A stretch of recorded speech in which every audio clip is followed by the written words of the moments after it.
Kemudian juga yang lansia dan ijazah tertahan. Ijazah tertunggak. Sudah ada ya? Perdanya sudah ada. Nah, perdanya belum ada. Perdanya belum lagi dalam. Lansia sedang dalam proses pembahasan. Oke. Kalau ijazah tertunggak kita nggak perlu pakai perda, Oke. tapi kita menggunakan skema bantuan sosial tidak terencana, yang kemudian nanti masyarakat bisa menyampaikan pemerintah kota melalui dinas pendidikan, yang anggaran APBD-nya kita tetapkan, programnya kita tetapkan di situ. Oke.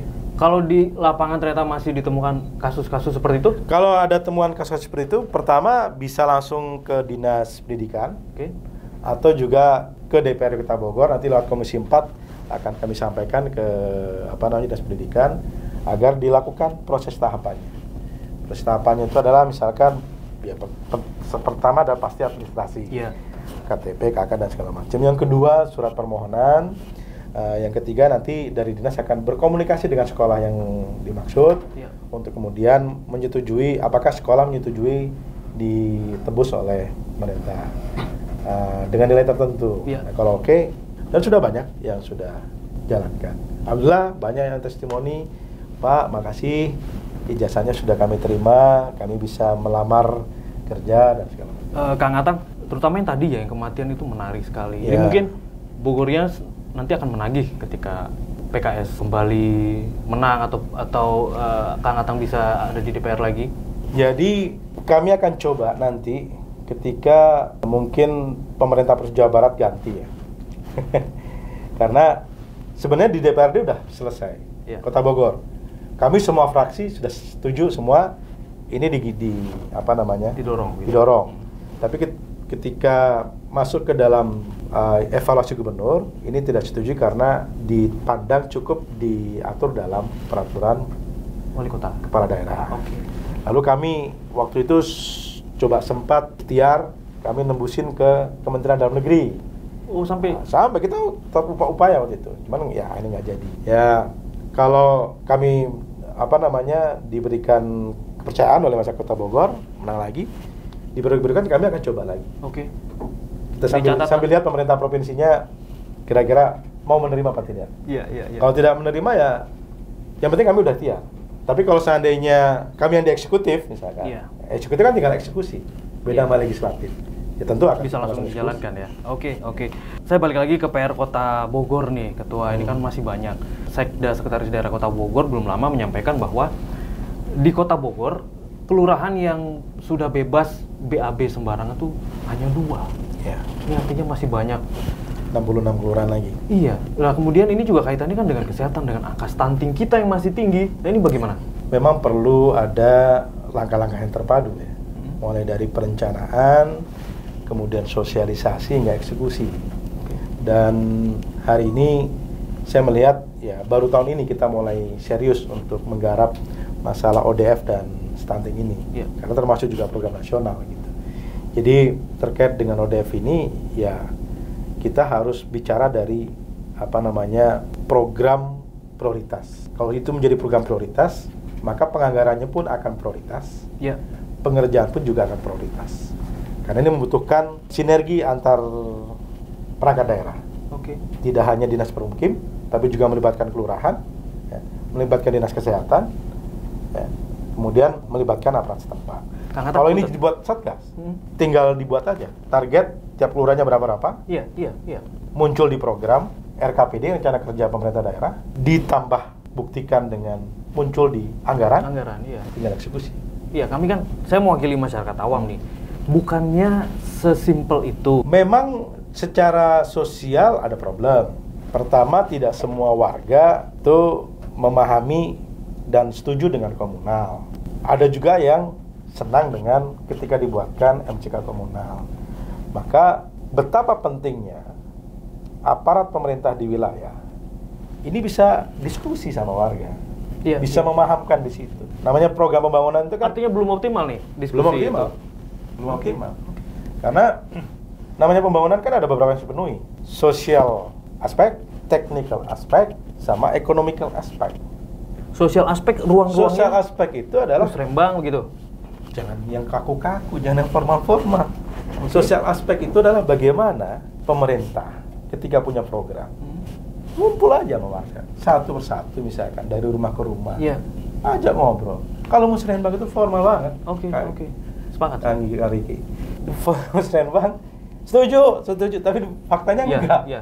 Nah, sosial aspek itu gitu. Saya punya pengalaman sebagai dulu di NGO sebagai aktivis sosial ya. Pernah juga saya menjadi staf ahli Pak Menta. Sosial aspek ini penting. Karena sebuah program ketika secara sosial tidak didukung, berantakan.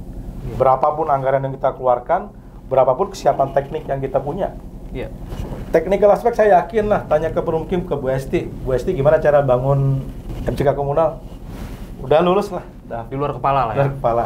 Economical aspek terkait anggaran. Ya tinggal kita cari-cari badan anggaran dengan Bu Sekda, anggaran mana yang bisa kita alihkan. Ini prioritas. Tapi namanya sosial aspek. Nggak bisa secara instan, harus dibangun itu. PKS melakukan itu? PKS selama ini kadernya kami punya Rumah Keluarga Indonesia. Oke, apa itu? Rumah Keluarga Indonesia adalah salah satu program PKS untuk membangun keluarga-keluarga. Tiap pekan, tiap kelurahan, kita panggil warga, kita kasih tentang bagaimana pentingnya parenting, pentingnya kesehatan keluarga. Kita lakukan itu. Walaupun kita bukan bagian dari pemerintah yang punya kewajiban untuk eksekusi, tapi PKS sebagai partai politik punya kewajiban juga untuk mengedukasi masyarakat. Jadi kalau tadi kan ditanya oleh Kang Riki, yang ditawarkan PKS apa, yang sudah dilakukan apa? Itu tadi yang saya sampaikan adalah yang sudah dilakukan dalam proses pemerintahan. Kami ada di Dewan. Tapi sebagai partai politik, kami sudah melakukan banyak hal. Pendidikan warga, Rumah Keluarga Indonesia, layanan ambulan, advokasi, ekonomi, advokasi kesehatan, advokasi pendidikan. Kemudian ada juga kita membangun klub-klub UMKM. Kita juga membangun komunitas-komunitas pengemudi ojol. Kita siapkan shelternya dan segala macam. Ada itu sudah berjalan. Sudah berjalan. Nah, meskipun ada yang belum optimal, ada yang tidak. Tapi itu bagian dari tanggung jawab sosial PKS, bahwa PKS harus memberikan yang terbaik yang bisa dilakukan.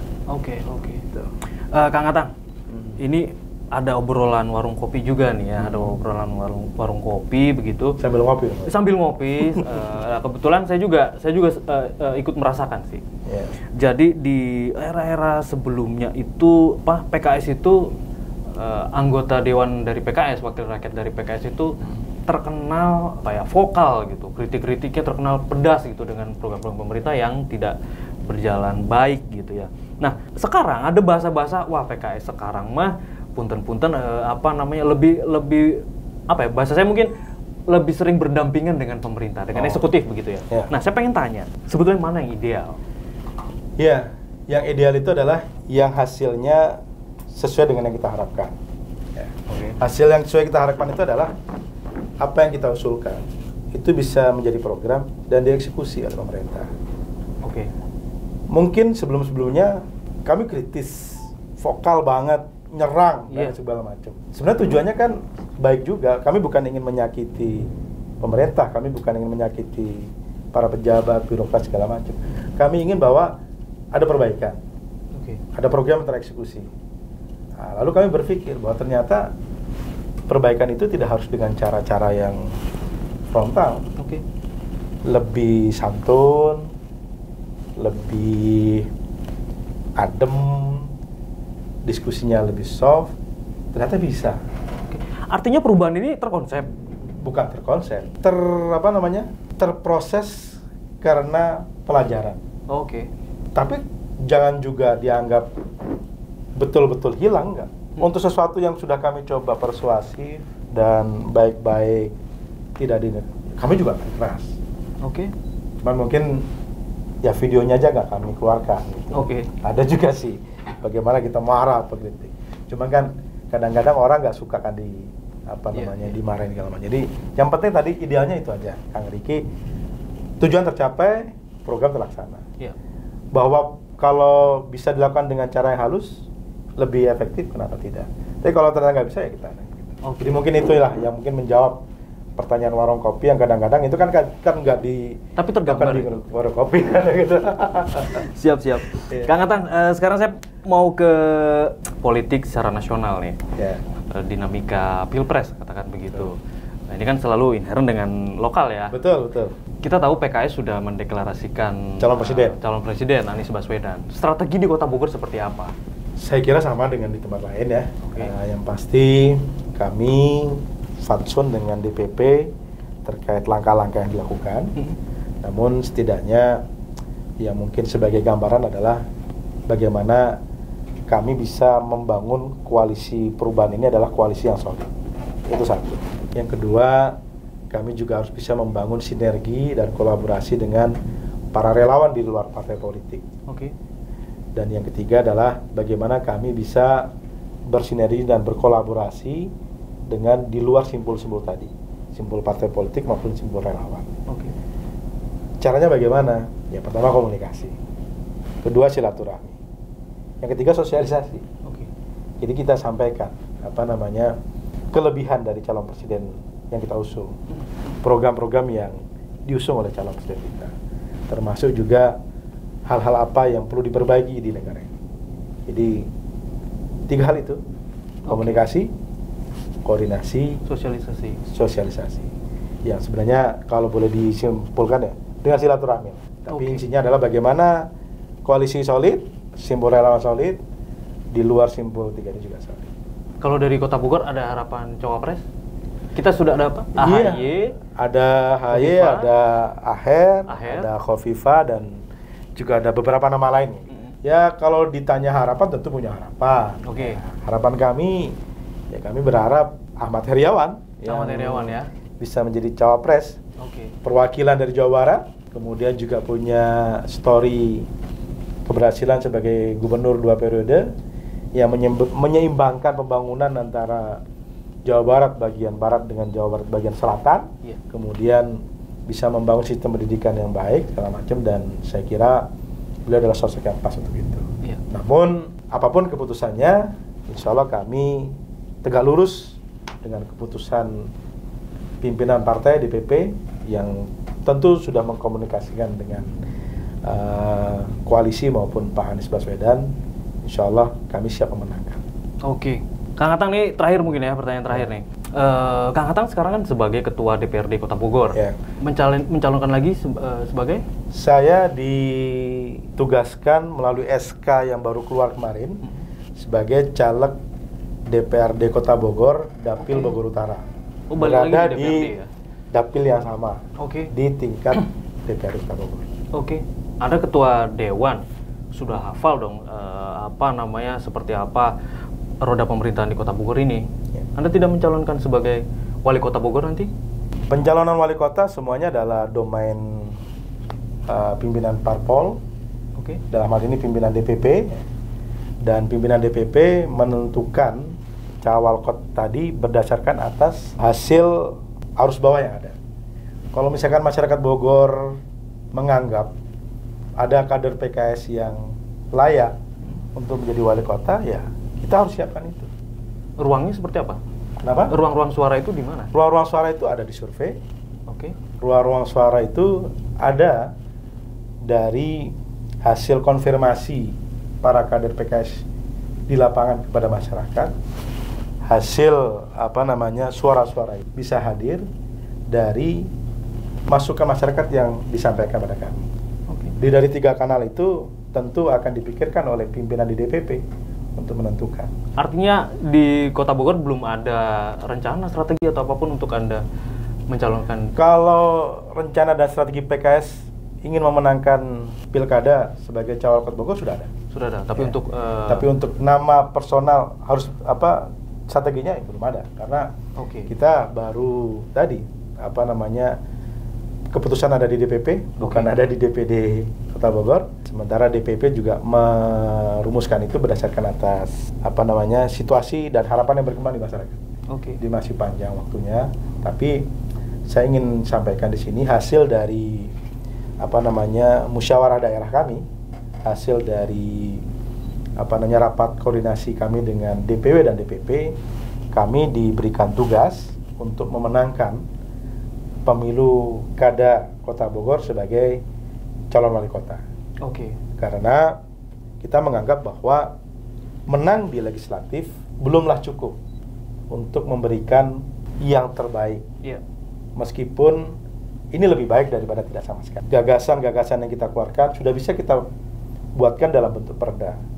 Tapi perda tidak akan bisa operasional jika tidak diturunkan dalam peraturan kepala daerah. Dan program legislasi, program budgeting yang sudah kita buat, itu juga tidak akan bunyi maksimal ketika tidak sama dengan kepala daerah. Maka kami bertekad, kami punya semangat, kami punya tekad untuk memenangkan pemilu 2024 PKS dan memenangkan Pilwal Kota Bogor. Oke. Dengan demikian, program yang tidak kami tawarkan tadi, Bogor cerdas, sehat, sejahtera, dan Bogor nyaman, bisa tereksekusi baik di legislatif maupun di eksekutif. Oke. Siapa calonnya? Kita tunggu keputusan DPP. Jika mengerucut ke Tapi nama... kalau misalkan sudah diputuskan oleh DPP, siapapun yang diputuskan, insya Allah siap. Oke. Kemudian melaksanakan apa yang Anda tawarkan tadi ya? Iya. Ini kan baru tawaran yang sudah kami godok selama ini. Tapi kami akan lakukan satu proses yang nanti kami akan kumpulkan para pakar, para ahli, tokoh masyarakat untuk merumuskan kira-kira Kota Bogor ke depan seperti apa. Program apa yang memang bisa untuk menjawab harapan tadi. Ini kan baru hasil lead bank kami sendiri. Tapi nanti kalau untuk kepala daerah nggak bisa begitu. Kami harus mengumpulkan berbagai masukan, pendapat dari berbagai ahli, dari berbagai lapisan masyarakat, termasuk mungkin dari partai politik yang lain. Karena kita bicara bukan kota PKS. Kita bicara Kota Bogor yang punya semua orang. Insya Allah dari program itulah yang insya Allah akan kita eksekusi. Menarik itu, nanti kalau sudah ada kita ngobrol lagi. Siap, lagi. Insya Allah. Terima kasih. Makasih banyak Kak Riki. Kang Atang. Sama-sama. Bicara Bogor.